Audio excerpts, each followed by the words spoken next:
You've all played Viking Conquest for Mount and Blade Warband. You've all played Brewalda for that game, and my was it one of the most popular during the run of the predecessor to Bannerlord. But everyone's been asking, when is something like that coming to Mount and Blade 2 Bannerlord? Well, it looks like you're not going to be waiting too much longer. This is Bretwalda.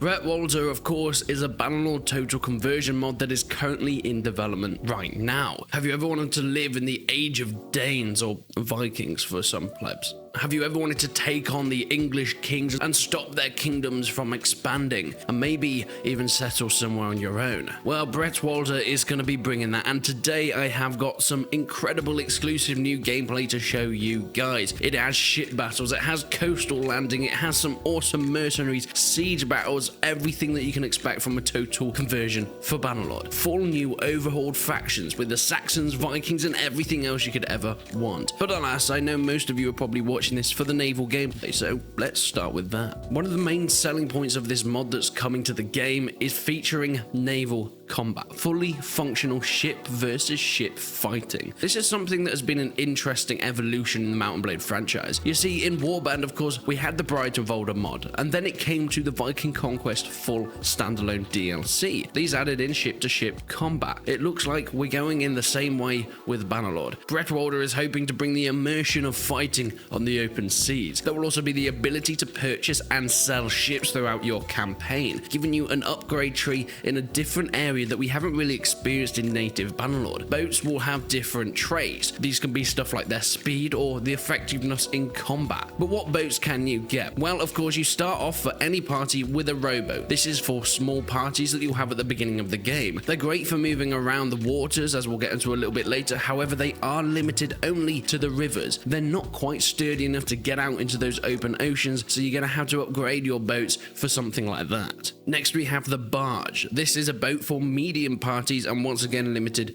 to rivers only. The Nara's medium parties, however, it is not limited to rivers. You can take this out on the open oceans and it'll be great for traversing the map. Also hunting down bandit, merchant ships, and of course pesky pirates. The cog will be for large parties and once again can go in the open ocean, but the real piece de resistance, the really pinnacle of this, what you're aiming for, is to purchase the longship. Yes, you heard me. Taking your massive parties out onto the open ocean, becoming the leader of the waters and superior in the seas. Traveling from ocean to ocean, finding people to capture, take, and trade with is going to completely open up a whole new dynamic within Bannerlord. We can see a bit from the gameplay going from the land walking around as a normal party, then going into the waters, catching up with the enemy, and then fighting from boat to boat. Now, don't get me wrong, this is a very early bit of gameplay, so the testing is a little bit glitchy. However, this is what we have so far. I mean, it's something that we never got in any shape or form in the original Bannerlord. It was always rumored that there could be ship battles when Bannerlord was released. However, this isn't something that we've had at this point in time. So the fact that this has been modded in is incredible work. And yes, even if it is a bit glitchy or buggy at first, the fact that it's in the game, I think, is something in itself. My only wonder is, how will this work for larger battles? Of course, we can see a small little skirmish here going on, but as we've said, longships are for larger parties, but just how big? Of course, in native Mount and Blade, many people are getting up to parties of 100, 200, 300, even more people, more soldiers. Will you be using multiple ships? Will the ships be big enough to want for this, or will it be a little bit like the hideout attacks, where you go into the battle with someone and it picks a certain amount of your soldiers in the party, not necessarily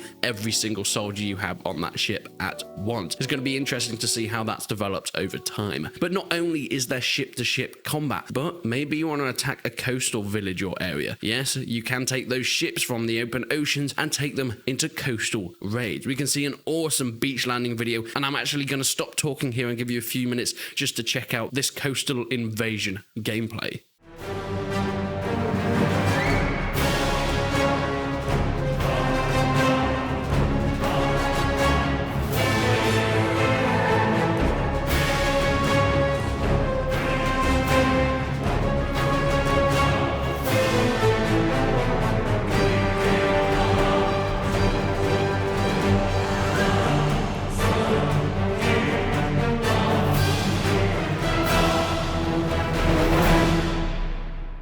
some awesome things to do with the naval aspect that are currently in talks, but however, be ones not confirmed yet, are craftable boats that you're able to then use resources in order to make your own types of ships, and the use of wind-based campaign map sailing, trying to find and figure out the wind directions to use to your advantage to gain speed upon the enemy or just traverse around the world. Now, be aware, this is not set in Calradia. This is being taken to the British Isles, which makes a lot of sense considering the factions and the setting that they're going for, but also to help the naval combat. Calradia has very little in terms of actual ocean, so it looks like we're going to be getting some really good naval combat opportunities through the British Isles. Next, let's talk a bit about the siege battles. Of course, siege battles are different from naval battles in the fact that they've already been in the game before. They're a massive part of the vanilla Bannerlord, so how are they going to change them? Well, the basis of them is going to be fairly the same. This mod is trying to overhaul everything in terms of the time period and the factions and the arms and armor. However, they're really trying to keep that homage to Bannerlord the same. They're not trying to change around too much, hence why the siege battles have the same sort of layouts once you attack a faction. But there are some cool new things that are being added in. You're going to be able to engineer choke points by building barricades and things, and of course these barricades will all be destructible depending on where they are put. There will also be hidden passageways that attackers can find and then sneak into the city. Give me 10 good men and I'll impregnate the bitch. Oh, I'm so sad about Game of Thrones. On the defending side, there's some cool new mechanics as well. The longer that you're under siege, the more time your garrison would have to prepare for the enemy's attack. Therefore, every day that goes by, new fire pots or rock piles are added to your walls, and even new barricades are put in streets in order to help you defend it. But what if you get overrun? Well, there's a cool new feature being added in, which is the final stand. Your men from the defending side go into the Great Hall to try and make one last stand from the oncoming enemies. Now, this is something that Vanilla Bannerlord will be adding in soon. They've mentioned of a keep defense, but it's not in yet, so I think this is going to be really cool. And of course, this is set in the Great Hall, so it's probably going to be a little bit bigger on a larger scale than what we're going to see in the native Bannerlord's version of this. Now, it all sounds awesome, right? And don't get me wrong, I'm really excited, but there's plenty more planned. This is just an early look and some early impressions and showing you some of the gameplay that I have been sent by the developers. If you guys want to go and join their Discord to check out more, there'll be a link in the description below. But there are signs of an early closed alpha release. I don't have any sort of date on when that could be coming, but there are hints around, so